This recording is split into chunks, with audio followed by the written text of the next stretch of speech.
Lots more cards to review. This time around, the Demon Hunter Basic and Initiate set. Hey, buddy, watch this.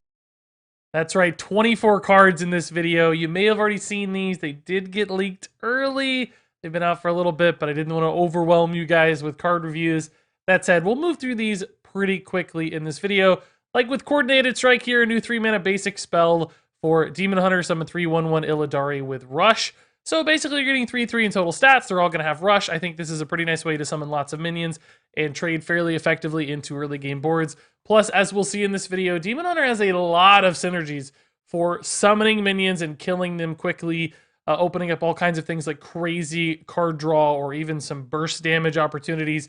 So I think Coordinated Strike, just because of how well it's going to synergize with this Demon Hunter token style, which I've played and feels really, really consistent and good, this is going to be a very powerful card. Moving on here to the Shadow Hoof Slayer, a 1-mana 2/1 demon, and a battle cry that reads, give your hero +1 attack this turn. So we've got here this nice aggressively statted 1-drop that can create tons of pressure. Now, it's not going to trade well into other early game minions, but with this battle cry and the cheap Demon Hunter hero power, I think this will still be a pretty relevant early game option that helps you maybe kill something small that your opponent has played that might contest this, or at the very least soften it up so that you can take an equal trade into like a 1/3, for instance, so that you push it down to 1/2 and then it trades even. Or maybe just push out a little bit of face damage if you're on the initiative off the coin and you're pushing pressure. Demon Hunter might care about that. So just a little bit of chip damage here and there adds up over time. So I don't think you should sleep on this guy. He might look simple. He may not have the most defensively aligned stat survivability here, but nonetheless, I think the utility and the sneaky efficiency of these 1-damage attacks could really help you dictate the early game and push out pressure. Next up here, we've got Chaos Nova, a new 5-mana spell for Demon Hunters. It deals 4 damage to all minions. So a good mid-game board clear kind of card. It effectively deals as much damage as something like Flame Strike for Mage. Of course, you do risk hurting your own stuff in the process, but if you're only worried about killing your opponent's stuff, then this is more efficient than something like Flame Strike, which is a good sign. Flame Strike is still a card that is fringely playable even these days. It feels fine in Mage sometimes, so that's a good sign for Chaos Nova. And I don't think the symmetry of a card like this is a problem. We've seen in the past it doesn't really hurt board clears. You're usually playing these from substantially behind anyway, so hitting your own stuff isn't really all that relevant. So the question is 4 damage enough these days? Is it enough for Demon Hunter? Does Demon Hunter want to run a board clear, or are they always just pushing the pressure and happy to play from behind so they can sacrifice minions for synergies? Those are some questions I haven't yet answered for Chaos Nova, but this card certainly looks efficient and fine compared to other board clears we've seen. Moving on here to the Eldrazi Warblades, a 3-mana 2/3 weapon with lifesteal. So a little way here to complement your Demon Hunter hero power of +1 attack, moving this often to 3/3 weapon, although you have to spend mana to do that. But also lifesteal, which can help in a class that's using their face a lot to clear minions. This can help you regain some of that life. That said, I don't think Eldrazi Warblades is going to be good enough. I think when you're at this early in the game that you're maybe on that 3-mana turn, you're looking to do things that are way more aggressive, and this isn't quite good enough in the late game to help you kind of recoup some of those losses. I think you're still going to suffer too much damage, and just 2 or 3 heal late in the game isn't going to make up enough difference over 1 turn, and even 9 healing over 3 turns still takes a little too long to get there. So I do think this card is a little bit of a trap with the lifesteal. It feels good, but won't actually be played much. Moving on here to the Satyr Overseer, a 3-mana 4/2 demon that reads, after hero attacks, summon a 2/2 Satyr. So all in all here, for 4 mana, you can get a 4/2 and a 2/2, and of course your hero power. Or if this sticks on board, you can just pump out a lot of 2/2s. This feels a little bit like our pirate card we saw in the past that you'd attack and get a 1/1, but it just ramps up all the stats for a slight premium on the mana cost. That said, this feels way better to me from a mana cost efficiency standpoint. The stat line at 3 is way better. The 2/2s are far more significant than 1/1s. So I think Satyr Overseer is pretty interesting as an early to mid game board generating presence for a class and deck that's probably going to like making wide board minions. The question is it fast enough compared to all the other token generators the Demon Hunter has access to? I have some concerns there. Next up here is the Glaive Bound Adept, a 5 mana 7/4 basic Demon Hunter card. And the battle card reads, if your hero attacked this turn, deal 4 damage. So you've got here a nice targeted battle cry that can either go face or hit a minion as long as your hero attacked, which we know for 1 mana, that's pretty cheap and efficient. So for a 6 mana total, you could pump out, say, 5 face damage with this, or maybe just clear a minion from the board. This feels like a very powerful swing card for a basic card. This has that like Firelands Portal kind of vibe, but only at 5 mana. I think that's really cool. The condition is, of course, a challenge, but I don't think it's a tough one to achieve with Demon Hunter, whether you're using some of the 0 mana stuff that can give you attacks or just your 1 mana. That still feels good. I think this card could sneak its way into some decks for over-the-top burst damage. So next up here we have Soul Cleave, a 3 mana spell with lifesteal that deals 2 damage to 2 random enemy minions.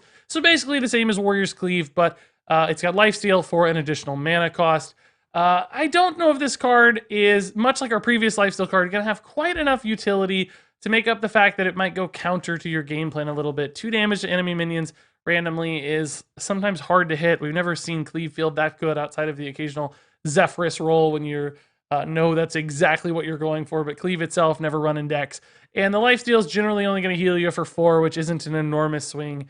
So I think this card will probably just end up being a little bit awkward, inconsistent. It's something that, gets left out of deck lists all the time. I don't think this one's going to see a lot of play. So now we're going to move into the Initiate set of Demon Hunter cards. The first ones we talked about were basic set. That means they're free as part of the basic set there for Demon Hunters forever. These are the Initiate set. These are kind of like bonus cards to help Demon Hunter catch up to other classes that have way more cards. For instance, the Wrathscale Naga here, I think a really crazy big build around for Demon Hunters. 3 mana, 3/1. It reads, after a friendly minion dies, deal 3 damage to a random enemy. So as we saw, summoning those 1/1s with Rush now becomes pretty scary thanks to Wrathscale Naga. This is not just random enemy minions either. This is your random enemy. So it could even be, if you have a bunch of minions on board you're trying to clear with some 1/1 Illidari rushes, trade in 3 of those. Maybe this occasionally hits a 1/1 and kind of whiffs, but it could also send like 9 damage to the face with just the Illidari rushers we already saw, and there's going to be more. So anytime you trade in tokens, you're going to be generating all kinds of damage output that either swings boards or just creates tons of face damage. This card's really scary for only 3 mana. I think it could be a centerpiece of that kind of token pressure style deck. So keep an eye out on this one. And here we go with Command the Illidari, the other piece of this puzzle. 5 mana, summon 6 1/1 Illidari with Rush.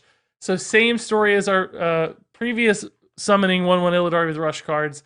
But this time you get 6 of them, which means 18 total damage with the Wrathscale Naga if you trade them all in. So, of course, things aren't always going to go perfect from a trade standpoint, much like in Boom Bots.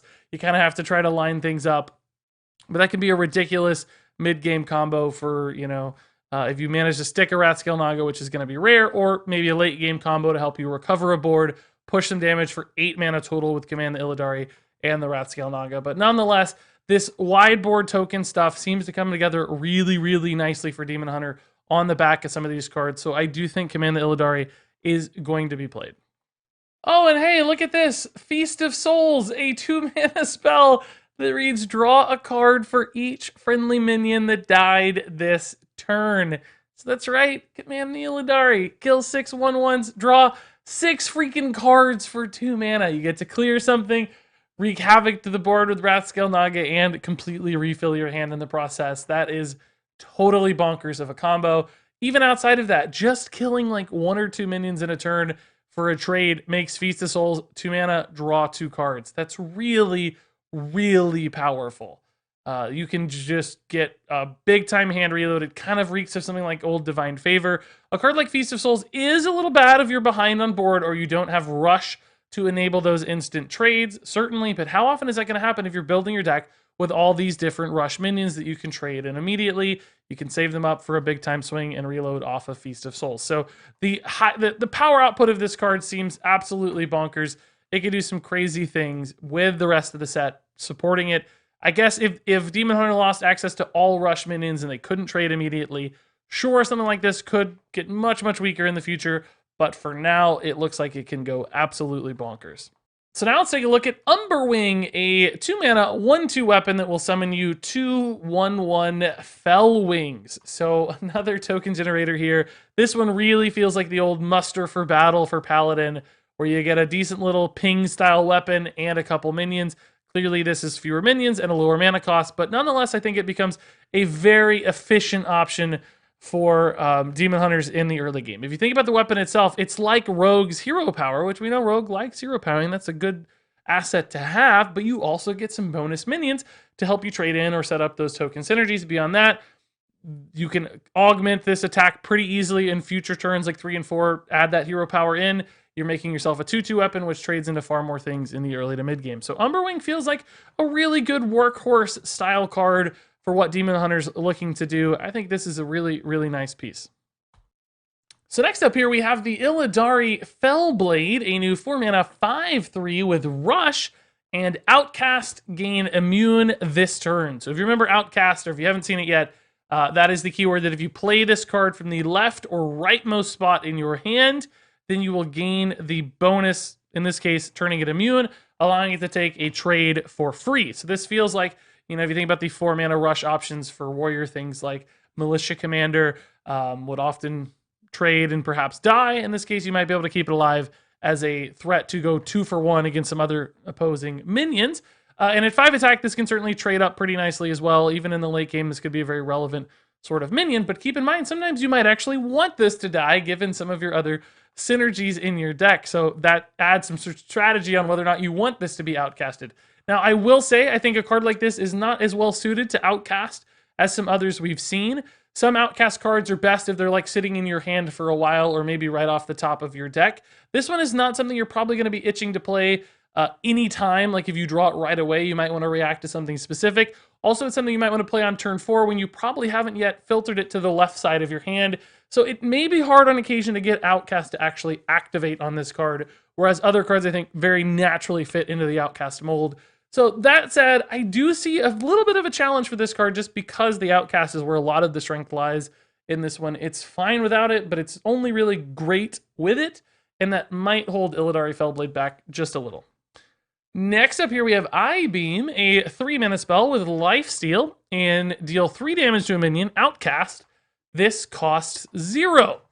So at its base level, you've got here a decent, I'd say, mid-game removal spell option for small minions. You can heal a little bit, helps you keep moving towards the late game if you're playing late game Demon Hunter, which I don't think will be particularly common, at least right away. But also, if it's managed to find its way to the left side of your hand, it goes down to 0 cost, just increasing its efficiency. Now, much like our previous card, I don't think Outcast benefits Eyebeam as much, because you're going to want to use this in specific scenarios where you're removing a minion. If you do that in the mid game, it probably hasn't moved its way to the left-hand side. Occasionally, of course, all these cards will just end up there, but if they ended up in the middle, they're not going to kind of scoot their way over in most cases. So it may be a full 3-mana cost, which is, again, merely okay. With Outcast, obviously, this becomes very efficient. So if it does sit in your hand for a while until the mid game, or maybe you need a little bit of extra health, you could probably squeeze this into a turn for 0 mana. That said, this card still doesn't have like enough oomph or upside to really get me excited. I think it's a little bit limited in its scope, and for that reason, it's just an okay card, almost regardless of Outcast or not. Moving on here, we have Mana Burn and Illidan with the craziest 6-pack I've ever seen. This is a 1-mana spell that reads your opponent has 2 fewer mana crystals next turn. So you trade 1 mana basically to limit your opponent's mana next turn. Now, usually I don't think that's going to be worth it because you want to spend your own mana, and running this in your deck is a pretty big commitment. You got to draw this, so it takes a draw, takes that card slot, and you really only kind of gain 1 mana of total net tempo out of Mana Burn versus your opponent. But if you're trying to prevent specific sorts of things, like maybe, you know, a big breakpoint turn, like say they've got Dino Tamer Brand, they want to play on 7, and you know that's coming and it's scary, you could play Mana Burn to limit their Dino Tamer Brand for that specific breakpoint, or if there's some late game combo deck and you know they need 10 mana to pull off their combo, you could basically Mana Burn to disrupt that combo. So I do think this card has some utility. The question is, like, is Demon Hunter the class that's going to bear that weight to answer whatever kind of combo thing that pops up. And I don't think so. I think in most cases, Demon Hunters will have more aggressive, more directed, and kind of narrowly focused things to do than Mana Burn really supports. This feels like it would maybe be a great Warlock card, but not necessarily a great Demon Hunter card, as I'm envisioning Demon Hunter right now. Next up here we have Blur, a new 0 mana card for Demon Hunter that reads, your hero can't take damage this turn. So basically here, a get out of jail free card for attacking into minions. This is this turn only, unlike timeout that prevents you until your next turn. This does not stop your opponent from hitting you when you pass the turn back to them. This basically says, okay, I've got like 5 attack. Maybe I've got the weapon that allows me to attack multiple minions in a single turn. I cast Blur, I can clear 4 or 5 things without taking any damage, and that kind of operates as a heal to my hero. Now, that said, I don't think Blur is good enough. It's another one of those cards where does it really pack enough punch to fit into a deck? I mean, in most cases, it's just going to be a little bit of a heal, and it's a conditional heal. You can only do certain scenarios that line up perfectly, so it kind of sits in your hand for a while. Maybe if there's some kind of like miracle auctioneer 0 mana card thing that happens for Demon Hunter, sure, Blur could make the cut, but otherwise I think this one's just going to fall too far short. Next up here we have the Urzul Horror, a 1 mana 2/1 demon with Death Rattle, add a 2/1 Lost Soul to your hand. So this is kind of like, you know, an Acorn Bearer style card for Druid. You play this out, you get some early tempo, it dies, you get something back in your hand to replay. The challenge for this card, I think, is that getting just a single minion off of it doesn't really seem worth it to me. Just having to spend that 1 mana again to replay another 2/1. It does give you a really consistent turn 2 where you can hero power and play a minion, but that's still maybe not quite enough output. So that consistency doesn't really seem to make up for the lack of like actually good plays and good pressure on board. Unlike our previous 1 mana 2/1, which I think gave you that immediate value of the hero power, which could provide some essentially tempo for free. This one you're having to spend more resources in. It's delayed. You know, even after you play that next minion, it takes a while for it to attack. It takes a while to get it. So all in all, you're kind of backlogging all the value in this card, or all the tempo in this card anyway, which to me doesn't seem like it's really going to add up, even in a deck that wants to kill minions and all those tokens make sense. I want ones with rush that can operate immediately, as opposed to ones that just kind of sit on the back foot, and only having 1 instead of 2 makes it way worse than Acorn Bear. So this card looks a little weak to me. So next up here is Wrath Spike Brute, a 5 mana 2/6 demon with Taunt, and it reads, after this is attacked, deal 1 damage to all enemies. So we have here, I would say, a pretty awkward Taunt body. It's got that like convincing infiltrator stat line, which can be pretty weird to trade into. But instead of focusing on dealing with perhaps, you know, bigger or mid-sized minions like convincing infiltrator, Wrath Spike Brute is going to be much, much better against wide boards of tokens, where if they can't kill it in 1 or 2 clean hits, they're going to start wreaking havoc on their own board. But not only their board, it's all enemies. This deals face damage to the opponent as well. So even if you're using this in a deck that cares a little bit more about damage output, you could use this as kind of a mid-board or mid-game stabilizer on board, while still using it to pump out a little bit of damage, which is kind of crazy. It might do like 2 or 3 damage to your opponent's face as well, while still dealing with their board. So to me, this is a super high friction card that causes tons of problems for your opponent. It can pump out a board clear or some face damage. It's got an awkward stat line. I think this card's really, really cool and potentially rather strong too. Next up here we have Consume Magic, a 1 mana spell that silences an enemy minion, and Outcast, draw a card. So Consume Magic here is interesting, right? We've seen 0 mana silences before. We're losing Spellbreaker to the Hall of Fame, so having a class-based silence that's good could be a nice asset for a class to have. And Outcast here makes this a very efficient way to cycle into a card. That's far better than something like Priest Silence, despite costing 1 mana. And interestingly enough, I think Outcast does work fairly well with this card, because this is the kind of thing that could be sitting in your hand for a while until your opponent plays that exact thing you want to silence. It would often be a late game minion, something they've been building towards, and boom, you're good to go. If it's an emergency, they drop that like 12/12 Edwin, you can rip the Consume Magic anyway, silence it. You don't feel bad at all if you miss out on the Outcast. So in both scenarios, this does feel like a fairly efficient silence option. The question is, right, will Demon Hunter want to run that or not? I think so, given that it can be a pretty aggressive class that might want to push through a taunt. For instance, it's just card cycle in some cases as well, Whether you draw it off the top, that's fine. Just burn it. Who cares? There has to be a minion on board, but that's almost always true. You move into something else. If it sits in your hand for a while, you play it on a taunt or just some high value thing. You're good to go. So I do think this will make its way into the occasional deck here and there. Certainly not every deck will want to run this, but it's a solid card. Moving on here to Hulking Overfiend, the new 8 mana 5/10 demon with Rush. After this attacks and kills a minion, it may attack again. So we basically got here Batterhead, but with slightly altered stats, a little more attack, a little lower health. That said, I do think it's better than Batterhead in a vacuum. I think 5 attack definitely helps you trade into more stuff, and the slight loss of health here isn't that big of a deal if you're still killing a wide board of medium-sized things. You might still get 2 or 3 attacks out of this before it actually dies, which is nice. But unfortunately, this is limited to a specific class, unlike Batterhead. So Batterhead has more opportunities to see play, and particularly this does not fit into like a Res Priest, because it's not a priest card, right? And that means Hulking Overfiend probably has way fewer angles to actually get played. I don't think Demon Hunter is going to be able to utilize a card like this successfully. Part of the reason it's so good, Batterhead's so good, is that Priest can resurrect it over and over again, and it just helps clean up boards. Hulking Overfiend won't have that same opportunity, I suspect. So there are some like big demon opportunities for Demon Hunter where they're running like a lot of big summons and free summons and stuff late in the game, but I don't know if this minion's good enough to make the cut in those decks, and I certainly don't really envision those decks being good right now. So Hulking Overfiend does seem like it's a card that's going to struggle to get off the ground, despite not being like inherently bad from a stat or effect standpoint. Next up here is Raging Fell Screamer, a 4 mana 4/4 with Battle Cry. The next demon you play costs 2 less. So we can see there are a lot of new demons, and I just teased a sort of big demon build that might be possible Demon Hunter.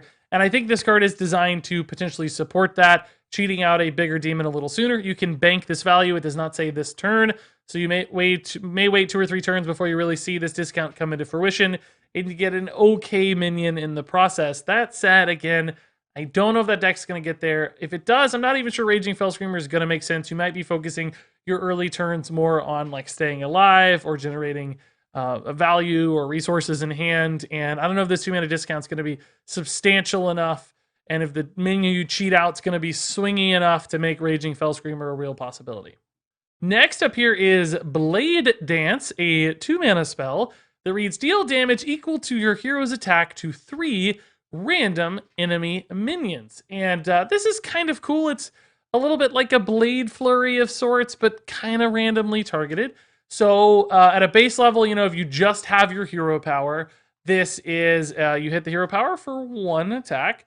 You cast Blade Dance, you would ping 3 minions for 1 damage. So, you know, kind of like an Arcane Missiles that never hits the opponent's face in that scenario. But if you, of course, have a weapon equipped or are able to augment your attack in some other way via buffs or whatever, then Blade Dance could be pretty substantial, right? If it deals 3 damage to 3 random minions, that's way better than like a Cleave effect, for instance. That's just really good at clearing an early game board. So in a deck that utilizes hero attacks or weapons of any sort, I wouldn't be totally shocked to see Blade Dance make the cut. This could be a very high efficiency, low cost way to flip a board back into your favor. And also remember, of course, that if you're using a weapon or hitting that hero power button, you're getting to attack too to kind of clean up whatever mess is left behind. So that could really help set up some better breakpoints for health totals as well. All in all, Blade Dance looks just fine. So next up here we have Battle Fiend, a 1 mana 2/2 demon that reads after your hero attacks, gain +1 attack. So already at a base level, this is a 1 mana 2/2. That's playable. Blazing Battle Mage right now is in tons of decks, particularly in really fast, aggressive decks, which I think Demon Hunter is going to be, and Battle Fiend actually scales. So, you know, on turn 2, you could play a second Battle Fiend and hit your hero power button, because remember, it's only 1 mana, and this becomes a 3/2 that attacks immediately for 3. Your other Battle Fiend becomes a 3/2, and you've gotten to do something with your hero power attack as well. So you're pumping out all kinds of crazy early game pressure with something like Battle Fiend.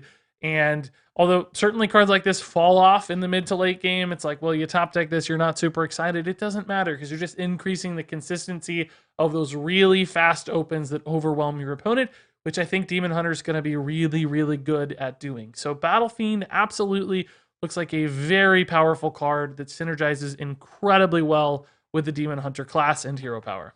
Moving on here to Flame Reaper, a 7 mana weapon. We don't see many of these. It's a 4/3, and it reads also damages the minions next to whomever your hero attacks. So basically here, you could have an opportunity to create some really powerful board wipes, right? You could hit your hero power button, push this up to 5 damage, and wipe out 3 5/5 minions.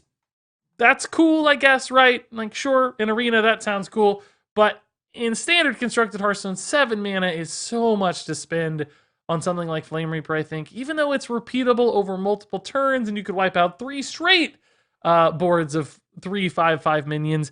That's 15 damage you're taking along the way too, right? Because you're trading into those minions. So I think this has some scary scalability if you do actually manage to use it over multiple turns. It's very, very expensive. It requires exact health points for it to make sense. You kind of have to be at 4 or 5 with your hero power for it to line up really well outside of other manipulations of the attack value. But again, that just costs more cards and more mana and more time, all of which really, really limit Flame Reaper. I think this card is going to be forgotten. It's going to be one of the worst cards that Demon Hunter is getting in the Initiate set. I think this one's a stinker. So next up here, we have Twin Slice, a 0 mana spell. I've been teasing, weapon buffs, attack value manipulations, and Twin Slice is basically how that becomes possible. A 0 mana spell that gives your hero +1 attack this turn.